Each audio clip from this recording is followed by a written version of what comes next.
Class 10th की मराठी में appreciation में अपने मार्क्स सिक्योर करो। इस एक वीडियो में बेस्ट एक्सप्लेनेशन के साथ आपको सभी मराठी के पोएम्स का एप्रिसिएशन बहुत अच्छे से समझाया गया है। तो इस वीडियो को कंप्लीट देखिए और अगर चैनल बनाया है तो सब्सक्राइब कर लीजिए। Happy learning. Hello everyone. तर आज आपण घेणार आहोत जो इंग्लिश मीडियमचा जो तुमचा पुस्तक आहे अक्षर भारती या पुस्तकातील सर्व पोयमचे रसग्रहण हे आपण घेणार आहोत. ओके, तर तुमचा आधी रसग्रहणाचा प्रश्न कसा येतो ते आधी आपण थोडंसं समजून घ्या. की प्रश्न दुसरा आ मध्ये कवितेवरील आधारित कृती असते. त्यामध्ये पाठ्यपुस्तकातील कोणत्याही दोन कवितांचे फक्त नावे दिले जातात आणि त्यावर आधारित कृती करायची असते. तर हे तुम्हाला 8 मार्कासाठी आहे. जे इंग्लिश मीडियमची मुलं आहेत त्यांना 8 मार्कासाठी हा प्रश्न येतो. तर त्यामध्ये प्रस्तुत कवितेचे कवी कवयित्री त्याला 1 मार्क असतो. प्रस्तुत कवितेचा विषय याला 1 मार्क असतो. ओके, मग शब्दांचे अर्थ त्याला 2 मार्क असतात. 4 किंवा 2 शब्द दिले जातात ते तुम्हाला सोडवायचे असतात. मग हे तर कंपल्सरी क्वेश्चन असतात पहा, म्हणजे 4 मार्काचे. आणि बाकीचे जे आहेत 2 2 2 असे 6 मार्क, समजा 4 मार्क. तर त्यामध्ये कधी येऊ शकतं म्हणजे प्रस्तुत कवितेतून मिळणारा संदेश, भाषिक वैशिष्ट्य, व्यक्त होणारा विचार हा एक फिक्स टाकतात की म्हणजे कवितेतील दिलेल्या ओळींचा सरळ अर्थ. 2 ओळी तुम्हाला दिल्या जातील आणि त्यातून तुम्हाला मिनिंग लिहायचा असतो. आणि कविता आवडली किंवा न आवडण्याची कारणे. तर हे पण 2 म्हणजे मोस्ट ऑफ म्हणजे हे रिपीट असतात की हे 2 प्रश्न म्हणजे असे झाले. हे 4 आणि 4 हे 2 2 मार्क, असा 8 मार्काचा हा प्रश्न असतो.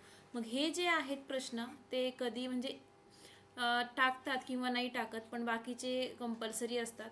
तर हे जर 2 नाही आले तर यातून कोणताही प्रश्न हा येऊ शकतो. तर असंच आपण एका एका कवितेचं रसग्रहण आज पाहणार आहोत. तर आज पहिली जी तुमची पोयम आहे किंवा आपण त्याला संतवाणी म्हणू, तर तुम्हाला एवढ्या पोयम आहेत पहा. संतवाणी आहे, त्यामध्ये 2 आहेत, अंकिला मी दास तुझा आणि योगी सर्व काळ सुखदाता. नंतर आहे औक्षण, 2 दिवस, हिरवगार झाडासारखा आणि स्वप्न करू साकार. तर त्यातला आज आपण पाहणार आहोत अंकिला मी दास तुझा आणि योगी सर्व काळ सुखदाता या 2 पोयमचं रसग्रहण आपण पाहूयात. तर आता संतवाणी कविता नंबर 2, अंकिला मी दास तुझा, संत नामदेव ह्यांनी हे लिहिलेलं आहे पहा. तर कवितेचे कवी आहेत संत नामदेव. कवितेचा रचना प्रकार आहे तुम्हाला माहिती की अभंगवाणी हा अभंग आहे. आणि कवितेचा काव्य संग्रह जो आहे ते सकल संतगाथा खंड पहिला जो आहे ते श्री नामदेव महाराजांची अभंग गाथा यातून हा घेतलेला आहे. ओके, नेक्स्ट आहे कवितेचा विषय. जे अंकिला मी दास तुझा याचा विषय काय आहे, तर देवाला आई मानून देवरूपी मातेने बाळाचा म्हणजे आपला संभाळ मायेने करावा अशी विनवणी करणारा, तसेच परमेश्वर कृपेची याचना ही ईश्वराची भक्ती हा विषय या अभंगामध्ये आहे. ओके, नंतर कवितेतून व्यक्त होणारा जो आपण भाव म्हणू तर शांत रस आहे पहा. कधी पण पहा तुम्ही संतवाणी वगैरे असते किंवा अभंग असतो तर शांत रसामध्ये असतो. तर देवरूपी आईने या बाळाचा म्हणजेच आपला संभाळ करावा ही विनवणी करणारा अत्युच्च भक्तिभाव या संतवाणीत आपल्याला दिसून येतो. मग ही जी संतवाणी आहे त्याचं लेखनाचं वैशिष्ट्य काय आहे, तर ही अभंग रचना अतिशय उत्कट असून अभंगाची भाषा शैली सुबोध आहे, साधी आहे, सरळ आणि सोपी आहे. अत्यंत लाडीवाळ शब्दातून पक्षिणी आणि गायीचा मातृभाव व्यक्त होतो आणि बाळाची व्याकुळता मनाला भिडते. मग पक्षिणी जे आहे व गाय आहे यांच्या दृष्टांतातून प्राणी पक्षामधील जो मातृप्रेम आहे, ओके, हे देखील भावोत्कट म्हणजे शब्दात हे गुंफलेलं आहे. नंतर जर म्हणजे संतवाणी जी आहे त्याचा जर मध्यवर्ती कल्पना तुम्ही पाहिली तर या अभंगात संत नामदेव यांनी श्री विठ्ठलाला म्हणजे देवाला, ओके, आई म्हटले आहे. आणि आईची माया जशी तिच्या बाळावर अविरत म्हणजे बरसत असते, तशी मायेची पखरण हे देवा तू माझ्यावर माझ्या बाळावर करावी अशी विनवणी या अभंगात किंवा आर्त शब्दात ही प्रकट केलेली आहे. ही या कवितेची मध्यवर्ती कल्पना आहे. तर कवितेतून व्यक्त होणारा विचार जर आपण पाहिला तर संत नामदेवांनी श्री विठ्ठलाला माऊली म्हटले आहे. आपण स्वतःच तिचे तानुले आहोत असा विचार या अभंगात आपल्याला दिसून येतो. मग आई बाळाची काळजी घेते, बाळाला काही दुखले खुपले तर तिचा जीव कासावीस होतो. ओके, त्याचप्रमाणे दयाळू विठू माऊलीने आपला सांभाळ करावा आणि संसाररूपी आगीत होरपळणाऱ्या मनावर मायाची फुंकर घालावी असा हा आशय या अभंगात आपल्याला व्यक्त होताना दिसत आहे. म्हणजे हा झाला कवितेतून व्यक्त होणारा विचार. आता कवितेतील आवडलेली ओळ तुम्ही कोणतीही तुमच्या मनाने लिहू शकता. इथं आहे, अग्नी माझी पडे वाळू, माता धावे कनवाळू, तैसा धावे माझी या काजा, अंकिला मी दास तुझा. ही कवितेची ओळ आहे जी आवडलेली आहे. तर तुम्ही तुमची कोणतीही असू शकते. आता ही कविता आवडली आणि न आवडण्याची कारणे, तर आपण आपला आवडलीच लिहायचं आहे, आवडलीच असं लिहायचं आहे. मग सुरुवात अशीच करायची की ही कविता मला खूप खूप आवडली, यातून मला भक्ती करण्याचा मार्ग मिळाला, भाषा सोपी सरळ असल्यामुळे अभंगाचा अर्थ समजतो. या अभंगात संत नामदेव यांनी विठ्ठलाला आई संबोधून स्वतःचा सांभाळ हा करण्याची विनवणी केली आहे. आणि या अभंगात वाचताना मला सतत माझ्या आईची आठवण झाली आणि आई किती जपते आपल्याला, देवानेही आईप्रमाणे आपल्यावर मायेची नित्य पखरण करावी हा विचार मनाला भावलेला आहे. म्हणून मला हा अभंग खूप आवडतो असं तुम्हाला लिहिणं आवश्यक आहे. नेक्स्ट, आता कवितेतून काय संदेश भेटत आहे, तर संत नामदेव जे आहे ते देवाला आई मानून आपला सांभाळ बाळाप्रमाणे करावा असं विनवतात. त्याचप्रमाणे बाळ पूर्णपणे आईवर विसंबून असते आणि त्याचप्रमाणे आपणही देवाचरणी लीन व्हावे, म्हणजे तो आईप्रमाणे आपला सांभाळ करील असा दृढ विश्वास या संत नामदेव यांच्या अभंगातून आपल्याला व्यक्त होताना दिसत आहे. मग संत नामदेवांनी विविध दृष्टिकोनातून परमेश्वर आणि आई एकच रूप आहे असा संदेश देखील यातून दिलेला आहे.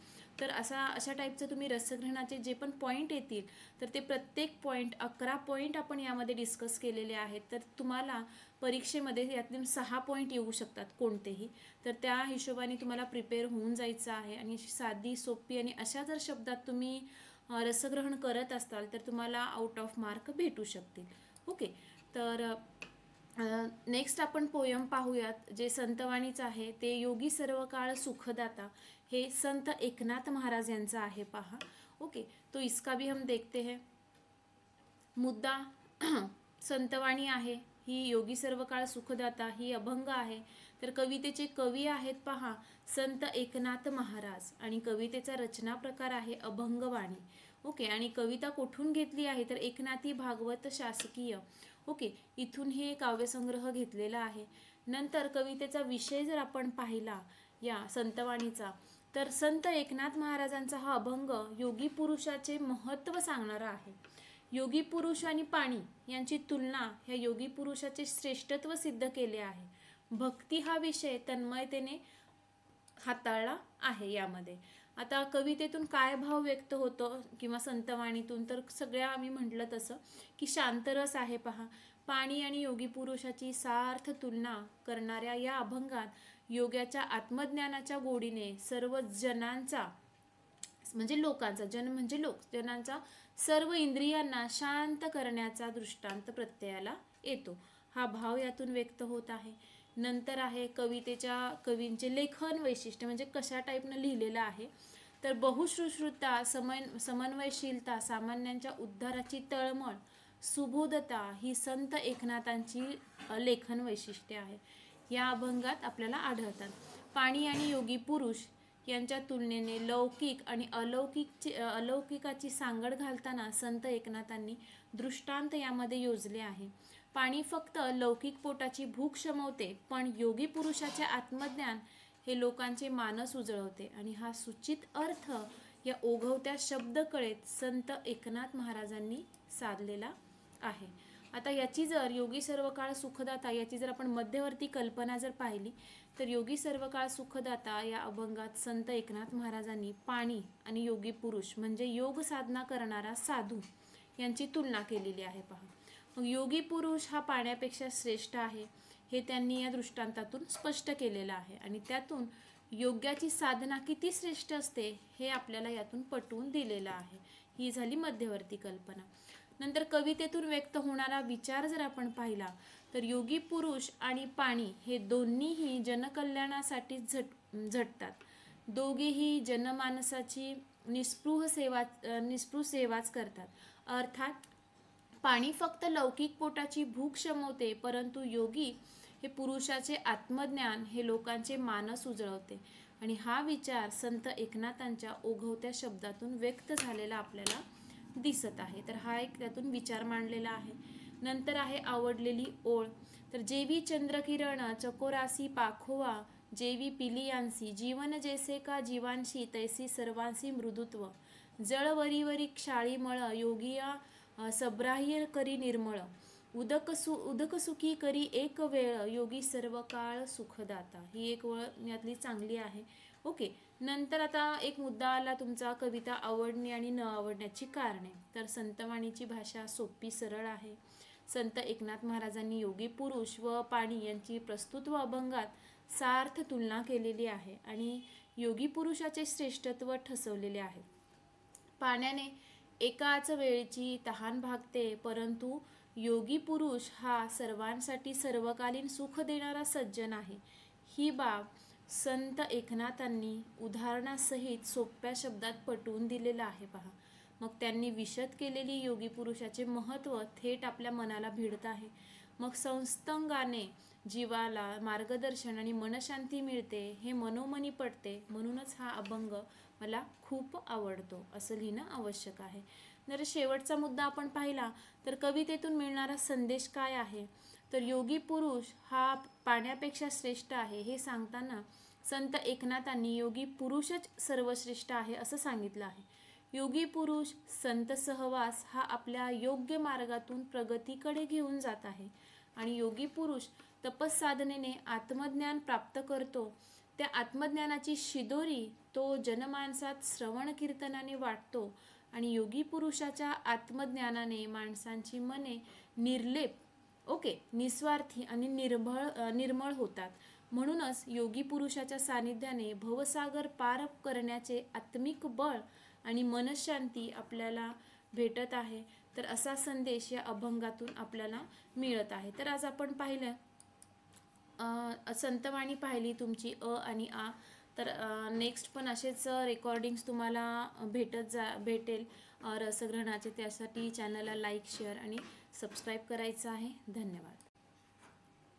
हॅलो एव्हरीवन, आपण इंग्लिश मीडियमचे रसग्रहण हे पाहत आहोत. तर आता आपली जी पोयम आहे नंतरची औक्षण, हे इंदिरा संत यांनी लिहिलेली आहे. तर यामध्ये काय आहे पाहूयात आपण.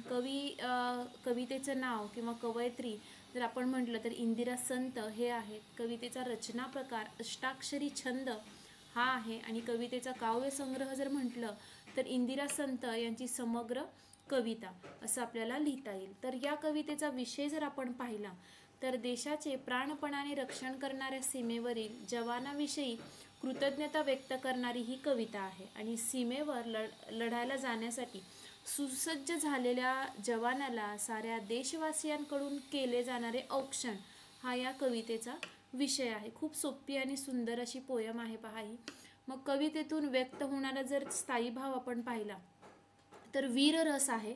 जसं की यामध्ये पराक्रम वगैरे असं थोडंसं, मग त्यामुळं हा वीररस येतो पहा. तर सैनिकांच्या शौर्याचा गौरव करताना सामान्य जनांची म्हणजेच भारतीयांची हुरहुर काळजी याचे वर्णन हे भावस्पर्शी शब्दामध्ये प्रकट केलेलं आहे.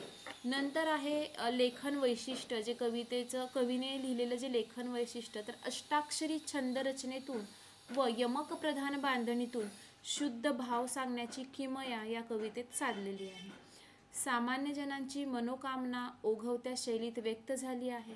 यामधील प्रसादिक शब्द मांडणी कवितेला एका वेगळ्याच उंचीवर नेऊन ठेवत आहे आणि जवानांच्या शौर्यगाथेपुढे नतमस्तक होण्याची शिकवण ही या कवितेत सहजगत्या मांडलेली आहे.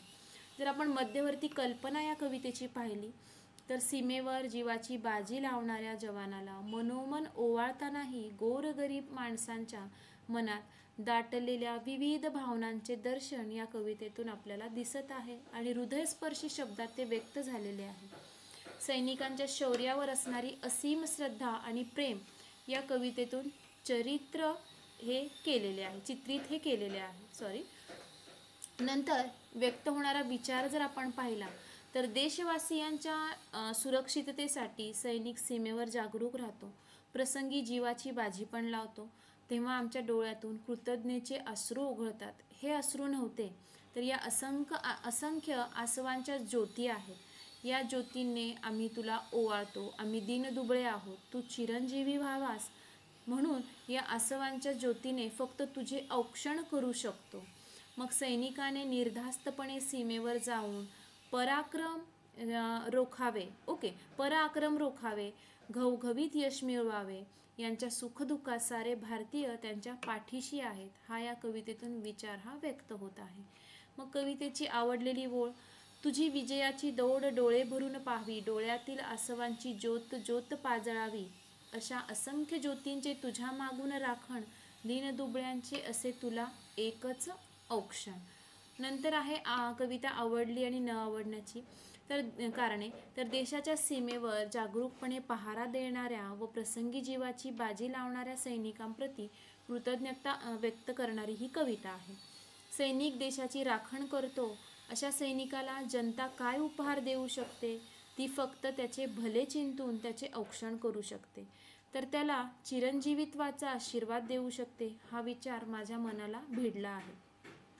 युद्धाला सामोरे जाणाऱ्या जवानांची जिद्द, त्यांच्यातील देशभक्ती या कवितेतून आपल्याला अनुभवायला मिळत आहे. आणि या कवितेतील वीररस मनाला प्रेरणा देतो. तसेच जवानांविषयी अत्यंत आदरभाव या कवितेतून व्यक्त झालेला दिसतो. म्हणून मला ही कविता फार आवडली आहे. आता नेक्स्ट जो मुद्दा आहे, संदेश काय भेटत आहे तुम्हाला? तर औक्षण या कवितेतून सैनिकांबद्दल गोरगरीब जनतेच्या मनात असलेली भावना दाटून येत आहे. पहा, मग सैनिकांवर असलेले प्रेम, श्रद्धा या कवितेतून दिसून येत आहे. सैनिक आपल्या देशाच्या सीमेवर अहोरात्र पहारा देतात. कधी काळी परचक्राचे आक्रमण झालेच तर ते धैर्याने शत्रूशी मुकाबला करतात. ते चिरंजीवी व्हावे म्हणून जनता आसवांच्या ज्योतीने त्यांना औक्षण करते आणि जवानांच्या शौर्यगाथेपुढे नतमस्तक होण्याची शिकवण आपल्याला या कवितेतून सहजपणे मिळालेली आहे, किंवा हा संदेश आपल्याला या कवितेतून मिळालेला आहे. तर अशा प्रकारे तुम्ही औक्षण या पोयमचं रसग्रहण करू शकता. तर धन्यवाद. भेटूयात लगेचच नेक्स्ट पोयमच्या रसग्रहणामध्ये. हॅलो एव्हरीवन, आपण अक्षर भारती या पुस्तकातील रसग्रहण हे पाहत आहोत. तर ही पोयम आहे रंग मजेचे रंग उदयाचे. अंजली कुलकर्णी यांनी ही लिहिलेली पोयम आहे. तर ह्याचे आपण मुद्दे जर पाहिले तर कवितेच्या कवयित्री आहेत अंजली कुलकर्णी आणि रचना प्रकार आहे निसर्ग महात्म्यपर गीत रचना, हे निसर्ग कविता. ओके, हे आहे. तर कवितेचे काव्यसंग्रह एक नाही. तर कवितेचा विषय जर आपण पाहिला तर रंग मजेचे रंग उदयाचे या कवितेतून कवयित्रीने संगणक युगातही निसर्गाची दौलत जोपासायला हवी हे सोप्या शब्दात सांगितलेले आहे. जागतिकीकरणाच्या युगात पर्यावरणाची जोपासना केल्यास निसर्ग सौंदर्याच्या विलोभनीय आविष्कारात जगण्याचा खरा आनंद प्राप्त होतो. हा या कवितेचा रंग मजेचे रंग उदयाचे या कवितेचा विषय आहे. आता या कवितेतून काय बरं भाव व्यक्त होत आहे? तर शांत रस आहे, आनंद, पर्यावरणाची जोपासना आणि निसर्ग सौंदर्याच्या आविष्कारात जगण्याचा आनंद असा संदेशपर आशावाद, प्रसन्नता हा निर्माण होत आहे. नंतर आहे कवीने जे लिहिलेलं आहे त्याचं लेखन वैशिष्ट्य. तर या कवितेमध्ये कवयित्रींनी ओघवत्या भाषेत आव्हान केले आहे. पर्यावरण जगवणे व ते नित्य अनुभवणे हा मौल्यवान विचार सुंदर शब्दात व्यक्त केलेला आहे. हिरव्या रंगाचे आवर्तन मनात सुखद गारवा पेरत जातो आणि त्यातील विविध संकल्पनांमधून मनाची कोमलता व मार्दव प्रत्ययास येतो. हे या कवितेचे लेखन वैशिष्ट्य आहे जे कवीने लिहिलेले आहे. नंतर जर मध्यवर्ती कल्पना जर पाहिली आपण तर आजच्या काळातील संगणकाच्या युगात माणसाने मातीचा संबंध जिव्हाळ्याने जपायला हवा. ओके, म्हणजे प्रेमाने. पर्यावरणाची काळजी घेतल्यास माणूस समृद्ध होईल. निसर्गाच्या मनोहारी सौंदर्य आविष्कारात आयुष्यातील आनंद साठला आहे असा मानवतावादी दृष्टिकोन व्यक्त करणारा हा कवितेचा आशय आपल्याला इथून दिसून येतो. ओके, आता नेक्स्ट जो मुद्दा आहे ते आपण पाहणार आहोत की कवितेतून व्यक्त होणारा विचार काय आहे. आजच्या आधुनिक काळात विज्ञानाने अफाट प्रगती केलेली आहे. संगणक युग अवतरले आहे तरी सुद्धा माणसाचा मातीशी संबंध हा तुटता कामा नये. पर्यावरणाशी जोपासना करण्याचा मानवाचे जे जोपासना करण्यात मानवाचे जे हित आहे ते निसर्गाशी समरस होऊन जगताना मानवाला खऱ्याखुरा आनंद प्राप्त होईल असा दृष्टिकोन आपल्याला या कवितेतून दिसत आहे आणि असा विचार या कवितेत मांडलेला आहे. तर कवितेची आपण आवडती ओळ पाहिली तर फुलाफुलांचे दाट ताटवे जिथे पोचते दृष्टी, रंग मजेचे रंग उदयाचे जपून ठेवू सृष्टी, धान्य देईना संगणक हा, काळी आई जगवू मातीमध्ये जे हात रावती तयास देऊ पुष्टी, रंग मजेचे रंग उदयाचे. ही अतिशय सुंदर अशी ओळ आहे पहा कवितेतली. नंतर जर मुद्दा आपण नंतरचा पाहिला तर आवडण्याची वा न आवडण्याची कारणे, जसे की आपल्याला आवडण्याचीच लिहायची आहे. तर यंत्राच्या संगणकाच्या युगामध्ये निसर्गप्रेमाचा महिमा सांगणारी ही कविता मला खूप आवडली आहे. कारण यंत्रयुगात पर्यावरणाचा झपाट्याने ऱ्हास होत आहे. पर्यावरणाची होणारी हानी थांबवून मग पर्यावरणाचे रक्षण आपण केले पाहिजे, तरच निसर्गाच्या विविध मनोहारी आविष्कारात जगण्याची मनस्वी आनंद आपणास मिळू शकेल. कवितेतील शब्दाची चित्रणात्मक रचना मनाला भावते. दृष्टी, सृष्टी यासारख्या शब्दांनी यमक अलंकार साधल्यामुळे नादमाधुर्य निर्माण झालेलं आहे. ही एक कविता आवडली आणि न आवडण्यासाठी तुम्ही लिहू शकता. नंतर आहे काय संदेश भेटला आहे तुम्हाला रंग मजेचे रंग उदयाचे या पोयममधून. तर या कवितेमध्ये कवयित्री अंजली कुलकर्णी यांनी यंत्रयुगातही पर्यावरण सुंदर ठेवावं असं मानवी मनेही समृद्ध होतात, तसंच जागतिकीकरण आणि संगणक युगाच्या काळात माणसाने मातीशी असलेला जिव्हाळा जपत पर्यावरण आणि निसर्ग यांची जोपासना केली पाहिजे. मग त्यातूनच जगण्याचा खराखुरा आनंद मिळू शकेल. नंतर निसर्गाशी रममाण होऊन जगण्यातच खरा आनंद आहे हा मौलिक संदेश आपल्याला या कवितेतून भेटत आहे. तर हे झाले रंगमजेचे आणि रंग उदयाचे ही पोयम. आता भेटूयात नेक्स्ट पोयममध्ये. तोपर्यंत धन्यवाद. तर आजची जी पोयम आपण पाहणार आहोत 2 दिवस नारायण सुर्वे यांची पोयम आपण आज पाहणार आहोत. त्याचं रसग्रहण कसं करावं. तर कवितेचे कवी आहेत नारायण सुर्वे. कवितेचा रचना प्रकार आहे मुक्त शैली किंवा विधानात्मक, तुम्ही लिहू शकता. आणि कवितेचा काव्यसंग्रह ऐसा गा मी बहम हा त्याचा काव्यसंग्रह आहे. तर कवितेचा विषय जर आपण पाहिला तर कवीने दारिद्र्यात सोसलेले दुःख व त्याच्याशी केलेले संघर्ष, सत्य परिस्थितीचे चित्रण, कष्टकऱ्यांच्या जीवनाचे भीषण वास्तव आणि कामगारांच्या आयुष्यातील वास्तव हा या कवितेचा मेन हा विषय आहे पहा. नंतर ह्या कवितेतून काय म्हणजे भाव व्यक्त होतो तर करुण रस आहे, दुःख शोक आपण म्हणू तर हा भाव यातून व्यक्त होतोय. प्रतिकूल परिस्थितीवर मात करून जीवन जगण्याचा निर्धार या कवितेतून आपल्याला दिसून येत आहे. तर कवितेचे कवीने जे लेखन लिहिलेलं आहे त्याचं वैशिष्ट्य जर आपण पाहिलं, कामगारांच्या कष्टकरी जीवनाचे यथार्थ आणि वास्तव चित्रण केलं आहे. मग थेट काळजाला भिडेल अशी स्वाभाविक शब्दकळा साधलेली आहे आणि विधानात्मक मांडणीमुळे कविता सुलभ आणि आकलनीय आहे. सोपी आहे. सैलमुक्त शैलीत क्रियापदांचे यमक साधल्यामुळे अभिव्यक्ती खूप परिणामकारक अशी आपल्याला यामध्ये दिसत आहे. जर आपण मध्यवर्ती कल्पना या पोयमची पाहिली तर कामगार हे जीवनाचे वास्तव चित्र दाहक शब्दात व्यक्त केलेले आहे पहा. मग 2 दिवस सुखाच्या प्रतीक्षेत आणि 2 दिवस वास्तवाचे चटके खात दुःखात गेले.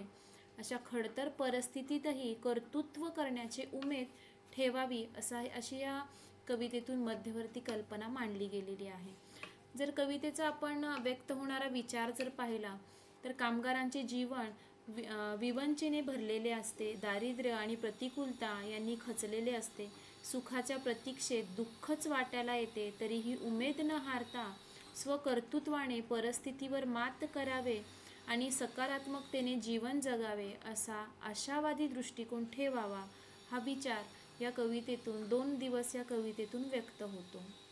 जर आपण कवितेतील आवडलेली ओळ पाहिली तर 2 दिवस वाट पाहण्यात गेले, 2 दुःखात गेले, हिशोब करत आहे किती राहिले तर डोईवर उन्हाळे, शेकडो वेळा चंद्र आला, तारे फुलले, रात्र धुंद झाली, भाकरीचा चंद्र शोधण्यातच जिंदगी बरबाद झाली. अशी खूप सुंदर अशी ओळ आहे पहा या कवितेतली.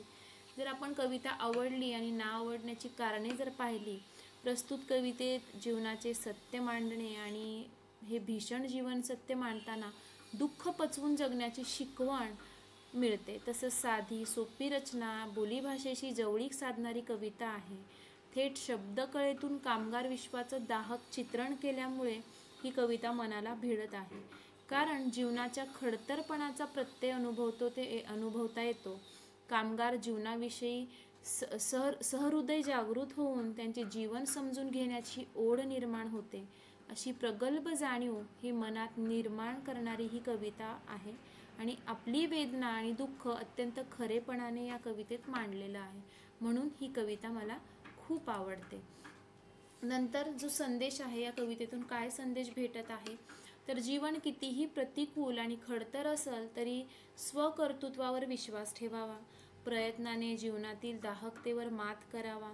जीवन सकारात्मक जगण्याची ऊर्जा ही कविता देते आणि तसंच मानवी निर्धार व आशावाद हे तत्व मनावर बिंबवले जाते. माणसाचे 2 दिवस सुखाच्या प्रतीक्षेत आणि 2 दिवस दुःखात जातात आणि 2 वेळच्या अन्नासाठी पूर्ण जीवन बर्बाद होते, हे भीषण सत्य मांडले आहे. मग जीवनात फक्त अश्रूंची साथ लाभते हे सत्य मांडताना दुःख पचवून जगण्याची शिकवण मिळत आहे, असा हा संदेश आपल्याला या कवितेतून भेटत आहे. तर अशा प्रकारे तुम्ही 2 दिवस या कवितेचं रसग्रहण करावं आणि सुंदर आणि सोप्या भाषेत आहे. तर भेटूयात नेक्स्ट पोयममध्ये. तोपर्यंत धन्यवाद. आजची जी पोयम आहे आपली, हिरवंगार झाडासारखं, जॉर्ज लोपिस हे याचे पोयम त्यांनी लिहिलेली आहे. तर कवितेचे कवी आहेत जॉर्ज लोपिस. कवितेचा रचना प्रकार आहे मुक्त छंद किंवा मुक्त शैली आणि कवितेचा काव्य संग्रह आहे पूर्ण झाले आहे. तर आता या कवितेचा विषय जर आपण पाहिला तर मानवाचे जीवन हे झाडासारखे परोपकारी, हिरवेगार आणि प्रसन्न असावे. मग माणसाने आपले आयुष्य झाडासारखे जगावे हे सूत्र या कवितेत आपल्याला मांडलेले दिसत आहे. तर नेक्स्टचा मुद्दा, जो पुढचा मुद्दा आहे कवितेतून व्यक्त होणारा भाव, तर शांत रस यातून दिसत आहे. पहा, झाडासारखं जगा हे सांगणाऱ्या कवितेतून दातृत्व, सहनशीलता आणि सहकार्य व प्रसन्नता हे प्रत्ययाला आपल्याला येताना दिसत आहे. आणि लेखन वैशिष्ट्य जर पाहिले तर या कवितेतून कवीची आत्यंतिक संवेदनशीलता प्रत्ययाला येते. झाडांची सहनशीलता, दातृत्व, सहकार्याची वृत्ती आदींचे वर्णन हे प्रस्तुत कवितेत सहजगत्या आलेले आहे. अगदी कवीच्या निर्मिती प्रक्रियेची बीजे झाडाशी निगडीत आहेत हे मांडणाऱ्या कवींची तरल किंवा भाव कवितेत हा उमटत आहे. मग मुक्त छंदातील या कवितेचा आशय प्रभावीपणे वाचकांपर्यंत पोहोचत आहे. तर हे या कवितेचे लेखन वैशिष्ट्य झाले. नंतर मध्यवर्ती कल्पना जर आपण या कवितेची पाहिली तर झाडाची सहनशीलता, परोपकारी वृत्ती, दातृत्व आणि संकटात उभे राहण्याचा ठामपणा यांचे यथोचित वर्णन या कवितेत झालेलं आहे. मग माणसाचे जीवन झाडासारखे हिरवेगार आणि प्रसन्न असावे हा बहुमोल संदेश ही कविता आपल्याला देते. किंबहुना कला निर्मितीचा संदर्भ झाडाशी आहे हेही यातून आपल्याला अधोरेखित झालेलं दिसत आहे. तर कवितेतून व्यक्त होणारा जर विचार आपण पाहिला तर झाडाची लागवड करणारा व झाड तोडणारा यामध्ये झाड कधी भेदभाव करत नाही. दोघांनाही झाड सारखं सावली देतो. सुखदुःखातील झाडाची ही अविचल वृत्ती माणसाने आत्मसात करायला हवी. झाड परोपकारामध्ये आनंदी जीवन जगते. झाड दानशूर आहे. कोणत्याही ऋतूत फुलणे, बहरणे हा स्वधर्म ते सोडत नाही. आनंदाने जीवन जगतं. अशा गुणसंपन्न झाडापासून माणसाने आनंदी जीवन शिकावं तर आपलं आयुष्य सफल करावं हा विचार या कवितेतून आपल्याला व्यक्त होताना दिसतो. पुढचं जर पाहिलं तर कवितेतील आवडलेली ओळ, हसावं कसं सळसळत्या पानासारखं, मुळावं कसं तर झाडासारखं घट्ट पाय रोवीत, जगावं तर कसं तर हिरवंगार झाडासारखं, रोजचं चिंतन करावं कसं तर झाडासारखं. तर ही एक ओळ सुंदर आहे पहा. नंतर कविता आवडण्याची आणि न आवडण्याची कारणे. झाड हा निसर्गाचा एक घटक आहे.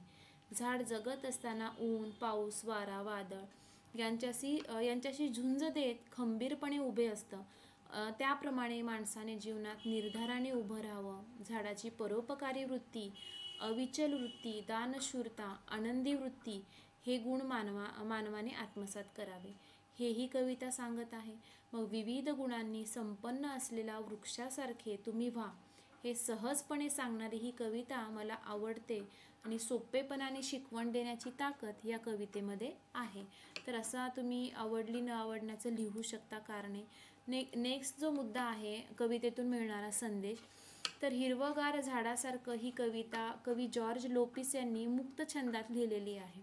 मग झाडाचे महत्त्व, झाडाची सहनशीलता, दातृत्व, मग सहकार्याची भावना, परोपकारी वृत्ती, हे संकटात ठामपणे उभे राहण्याची जिद्द, या गुणांची महती या कवितेतून एक अधोरेखित होते.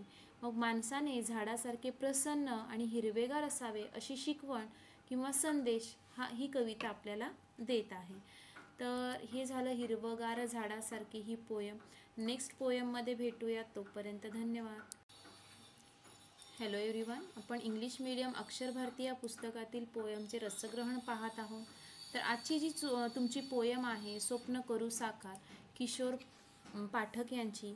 कवितेचा रचना प्रकार आपण पाहिला तर देशभक्तीपर गीत रचना प्रेरणागीत आहे. कवितेचा काव्यसंग्रह पालम आणि निरूपण हे आहे. तर याचा जर आपण विषय पाहिला तर या कवितेत कवीने देशाचे भविष्य उज्ज्वल कसे करता येईल हा विषय मांडलेला आहे. मग कृषी संस्कृती, श्रमप्रतिष्ठा व एकतेचे सामर्थ्य या मूल्यांचे जीवनातील महत्त्व या कवितेत वर्णन केलेले आहे. ओके, तर नेक्स्ट आपण जो मुद्दा पाहणार आहोत तो कवितेतून व्यक्त होणारा भाव वीररस आहे. तर उत्साह व लढाऊ वृत्ती, तर कृषी संस्कृती, श्रमप्रतिष्ठा, एकजुटीचे सामर्थ्य ही मूल्ये यामध्ये जोपासलेली आहेत. नंतरचा मुद्दा पाहिला तर कवीचे लेखन वैशिष्ट्य काय आहे, तर कवितेची भाषाशैली ही सुबोध व साधी आहे. अप्रतिम अशा यमक प्रधान शब्दाची जुळवणी यातून आपल्याला दिसून येते. मग कृषी संस्कृती, श्रमप्रतिष्ठा व एकजुटीचे सामर्थ्य या मूल्यांना जोपासण्याचा मंत्र आपल्याला या कवितेत दिसून येत आहे. नंतरचा मुद्दा जर आपण पाहिला मध्यवर्ती कल्पना, तर कृषी संस्कृती, श्रमप्रतिष्ठा, एकजुटीचे सामर्थ्य ही मूल्ये सांगून देशाचे स्वप्न कसे साकार करता येईल हे विशद केलेले आहे. आणि देशाच्या उज्ज्वल भविष्यासाठी व स्वयंपूर्णतेसाठी कृषी क्षेत्रात विकास घडवावा, तंत्रज्ञान व श्रम यांची सांगड घालून एकत्रितपणे विकास साधला जावा, हे या कवितेतून आपल्याला कवितेत सांगितलं आहे किंवा कवितेची मध्यवर्ती कल्पना आहे. जर पुढचा मुद्दा आपण पाहिला तर व्यक्त होणारा विचार काय आहे, तर या कवितेत नवीन युगाचे स्वप्न साकार करण्यासाठी श्रमाबरोबर एकात्मताही असेल तर आपल्या देशाचे भविष्य हे उज्ज्वल होईल आणि आपले स्वप्न देखील साकार होतील, असा विचार या स्वप्न करू साकार या कवितेतून मांडलेला आहे. आणि कवितेची आवडलेली ओळ जर आपण पाहिली तर या देशाच्या मातीवरती अमुचेरे अधिकार, नव्या पिढीचे नव्या युगाचे स्वप्न करू साकार, फुलामुलांतून हसतो श्रावण, मातीचे हो मंगल तन्मन, चैतन्याचे फिरे सुदर्शन, शेतामधून पिकवू मोती, धन हे अपरंपार. ही एक सुंदर अशी ओळ आहे पहा या कवितेत. नंतरचा जर मुद्दा आपण पाहिला कविता आवडण्याची आणि न आवडण्याची कारणे, तर या कवितेत नवीन युगाचे स्वप्न साकार करण्यासाठी श्रमाबरोबर एकात्मताही असेल तर आपल्या देशाचे भविष्य हे उज्ज्वल होईल व आपली स्वप्ने साकार होतील, हा कवीने मांडलेला विचार खूप आवडला. तसंच एकतेत असलेल्या सामर्थ्याच्या जोरावर आपण कसा विजय संपादन करतो याचे वर्णन देखील यामध्ये केलेलं आहे. देशाच्या उज्ज्वल भविष्यातील स्वप्न रेखाटले आहे. तसेच नैतिक मूल्य जोपासून देशप्रेम हे व्यक्त केलेले आहे. तर अशा प्रकारे काही कविता आवडण्याची कारणे तुम्ही लिहू शकता. नंतरचा जर मुद्दा आपण पाहिला संदेश काय भेटत आहे बरं रंगमजेची रंग उदयाची या कवितेतून, तर या कवितेमध्ये कवयित्री अंजली कुलकर्णी यांनी यंत्रयुगातही पर्यावरण सुंदर ठेवावे म्हणजे मानवी मनेही समृद्ध होतात, तसेच जागतिकीकरण आणि संगणक युगाच्या काळात माणसाने मातीशी असलेला जिव्हाळा जपत पर्यावरण आणि निसर्ग यांची जोपासना केली पाहिजे. यातूनच जगण्याचा खराखुरा आनंद आपल्याला मिळू शकेल. मग निसर्गाशी रममाण होऊन जगण्यातच खरा आनंद आहे हा मौलिक संदेश या कवितेतून आपल्याला भेटत आहे. तर अशी सुंदर अशी ही पोयम आहे, रंग मजेचे रंग उदयाचे.